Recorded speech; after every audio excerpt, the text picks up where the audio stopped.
Ito yung equation natin, tapos ito yung hahanapin natin. Center muna. Paano natin kukunin yung center dyan? Ang hirap naman yan. Di naka-standard form. Chill ka lang. Ang gagawin mo lang ay gagawin nating 1 yan. Divide mo yan sa 144. Divide mo lahat sa 144. Pag na-divide mo lahat sa 144, ang gagawin mo lang dyan ay i-reduce mo. So, di ba 9 over 144 yan? Kailangan y lang yung nandito, di ba? E di i-divide mo rin to sa 9. Kung anong gagawin mo sa taas, gawin mo sa baba. Para maging 1 to. Pag 1 na yan, y na lang yung nandito. Para standard form na siya. So, 9 over 9 is equal to 1. Tapos 144 over 9 is equal to 16. Ganun din yung gagawin natin dito. Kailangan natin na x squared lang yan. Kaya tatanggalin natin yung 16. 16 divided by 16 over 144 over 16. Di 1 na lang yan. Tapos ito, 1 na lang yan. Tapos ito, 144 over 16. I-divide mo yan. Ang lalabas dyan ay 9. So ito yung answers natin. Sulat natin na mas maayos. So 144 over 144. 1 na siya. May 1 dyan ha. Tinanggal lang natin. Visible lang yan. Kapalitan na natin ito nito para may space tayo. Okay, naka-standard form na. Una, hanapin si center. Eh wala siyang minus k tapos minus h, di ba? 0 lang yan.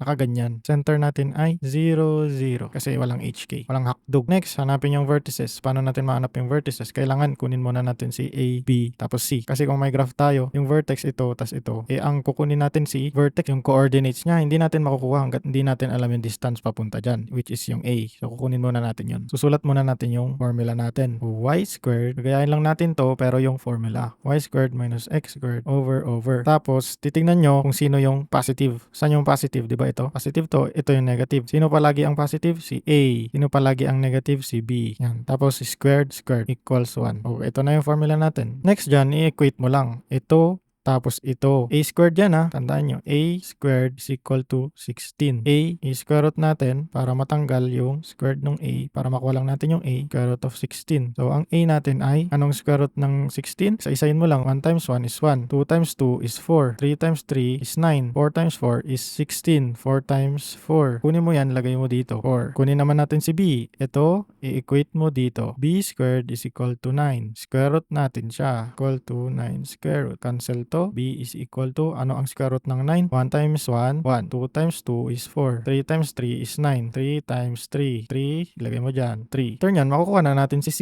Ano ulit ang formula? Di ba Pythagorean lang? C squared is equal to A squared plus B squared. C squared is equal to A squared. Paano natin yan kukunin? A squared is equal to 16. Substitute mo yung 16 dito. 16 plus, ano yung B squared? B squared is equal to 9. Ilagay mo dyan 9. Tapos, i-square root natin para matanggal to at makuha lang natin yung C. C is equal to square root of 16 plus 9 is 25. C is equal to, anong square root ng 25? Isa-isahin mo ulit. Sige, talo na tayo sa 4 times 4. 4 times 4 is equal to 16. 5 times 5 is equal to 25. 5 times 5. Ilagay mo yung 5 dyan. C is equal to 5. Meron na tayong A, B, at C. Ayusin ko lang. Next, hanapin natin si vertex. So, V, open and close, tapos comma. Kapihin yung center. Ito yung center. 0, 0. Saan yung A natin? Diba ang A natin ay laging positive? To? Ang A natin laging positive. Sino yung positive dito sa dalawa? Si 16. Ito yung A natin. Ayan, A natin. Sino yung nasa taas niya? Si Y. So, ang graph natin ay paganto. Paganyan. Kasi si A ay nasa Y. Andito si A. Ito si A. Tip ko din, i-drawing nyo muna yung graph nyo sa gilid. Parang reference nyo na yan.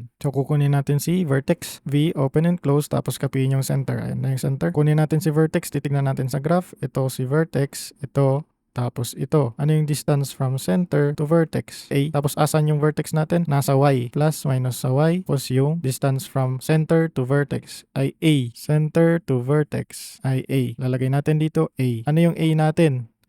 Ito, 4. So, ang center natin ay 0, positive 4, tapos 0, negative 4. Andito yon. Nakuha na natin si center, si vertex. Kukunin naman natin si foci. F, open and close, comma, kapihin yung center, 0, 0. Tapos, asan si focus natin? Andito at andito. Asan siya? Nasa Y. Plus minus natin ay nasa Y. Ito yung X, ito yung Y. Tapos, tatanungin ng sarili, from center to focus, ano ang distance na yun? From center, dapat memorize nyo na yun ngayon. Center to focus ay C. So, lalagay mo dito, C. Ano yung C mo? Ayan, nakuha mo na. 5. 5 ang ilalagay mo dyan. Ang focus natin, ang coordinate niya ay 0, positive 5, 0, negative 5. Okay? Dalawa yan. Kasi positive, negative. Ito yun. To, tsaka to. Tapos na si foci. Si asim naman. Paano kunin si asim? Di ba y lang? Slope lang. Y is equal to rise over run x. Ano yung rise natin dito? Ito, pataas. Tapos run pa ganyan. Taas or pababa. Tapos run pa slide. Rise natin ay A. Run natin B. Pag meron ng square dyan, rise natin A kasi pantay niya to, tapos B yung paganyan. Rise natin A, sa taas si A. Lagay si A dyan, dito si B. Ano si A tas si B? Ayun. 4 over 3 plus minus. Ito na yung dalawang asymptote mo. Yung positive pag ganun, yung equation niya, y is equal to 4 over 3. Tapos yung negative pag ganito, y is equal to negative 4 over 3. Kayo na yung magra-graph niya na, kaya nyo na yan. Basta ganito yung itsura niya dapat. Paano kung yung center niya ay HK na or wala na sa origin? Panghanapin natin ay center, vertex, foci, asymptote, tapos yung graph. Unang gagawin, kunin yung center. Center, open and close. Paano kunin? HK, X, Y. Asan si H, tas asan si K, katabi ni X, tapos katabi ni Y. Paano kunin yan? I-invert nyo lang yung sign. Negative 3 gawing positive, positive 2 gawing negative. So, ang center natin ay 3, negative 2. Yan yung pinaka-easy. Next na kukunin natin ay vertex. Paano kunin yan? Kailangan natin yung A, B, C. So, A muna. A. Next, isulat muna natin yung equation. So, i-observe nyo yung equation nyo. Tignan nyo kung saan yung positive ito. Malamang ito yung A. Saan yung negative ito? Malamang ito yung B. So, kapihin nyo lang yan. Tsaka yan. X minus H. Kasi partner ni X si H. Tapos minus Y minus K. Over equals 1. Tapos ito yung A squared. Ito yung B squared. Dito pa lang sa equation, titignan nyo na ano yung itsura ng graph natin. So, titingin ka sa A lang Ito yung A kasi ito yung positive. Sa A ka lang titingin Ano yung nasa taas niya? Si X. So, ibig sabihin yung A natin nasa X-axis. Ito yung X-axis. Yung A natin nasa X. Malamang yung parabola natin pa ganyan. Kasi, ang distance from origin to vertex or center to vertex ay A. So, i-drawing ulit natin yan dito sa gilid. Ngayon, hanapin na natin si A. Equate lang ito dito. A squared is equal to 4. A squared is equal to 4 square root, cancel. A is equal to 1 times 1 is 1. 2 times 2 is 4. Square root ng 4 ay 2 times 2, di ba? Ilagay mo yan dyan. Next, B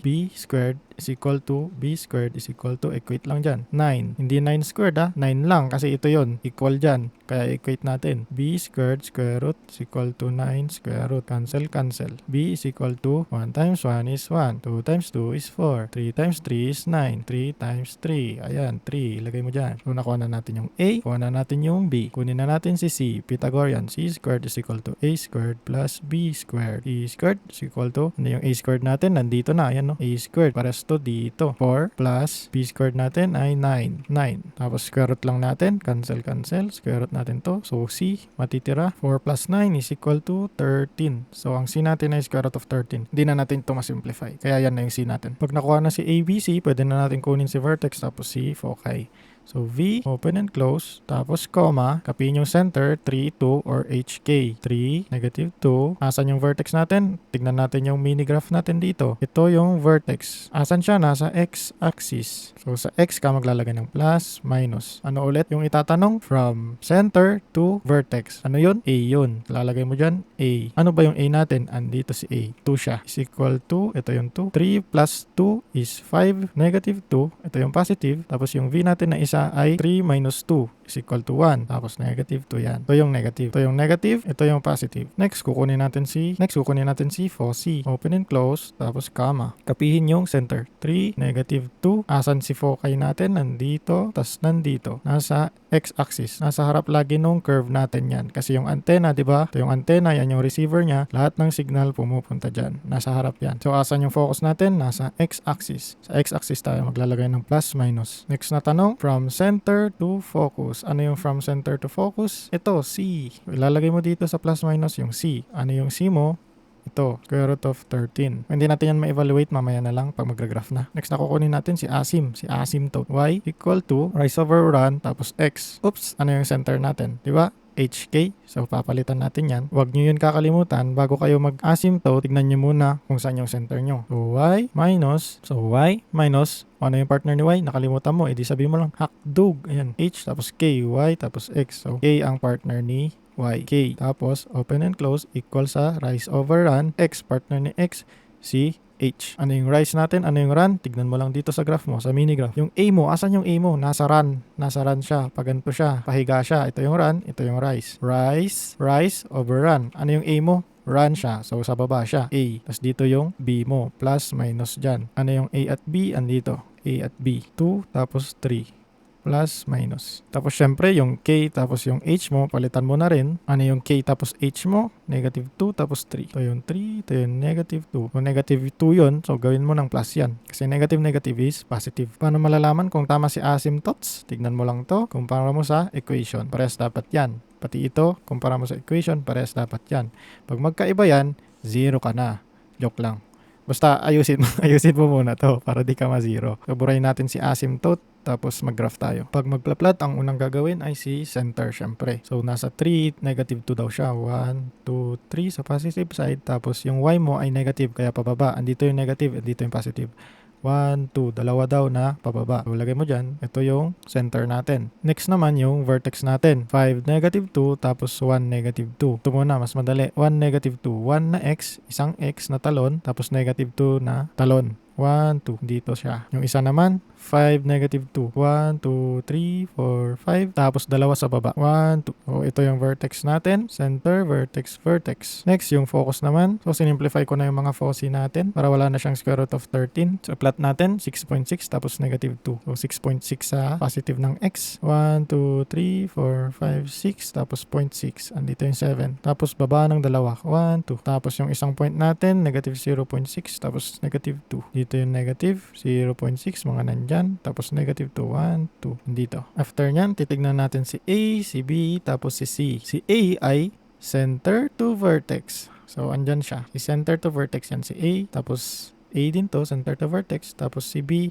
ay 3. Diba? Rise siya. Kasi ito na si A eh. Ito na si A. Nasa run. So, rise na si B. Tatlo daw. 3. Tignan nyo yung A. Dalawa. 1, 2. 1, 2. Dito rin, 1, 2. Diba? 2 yung A natin. From center, talon ka papunta dito sa vertex. Dalawa lang. 1, 2. 1, 2. So, ganun din sa B. Talon ka daw pataas at pababa. Rise kasi, rise natin ay vertical ng tatlo. 1, 2, 3. Yan, nandito. Huwag yung lalagyan ng tuldok ha. Ganyan lang yan. Parang broken line. 1, 2, 3. So, andito yung isa. So, gawa ka na ng rectangle mo. So, yung length na to ay B. Yung length na to ay A. A ito, B ito. After nyan, i-drawing mo na yung asymptotes. So, yung asymptotes mo, yung maasim na pag-iisip mo ay nandito, tapos nandito. Ano ulit ang positive at negative dyan? Tignan nyo lang yan.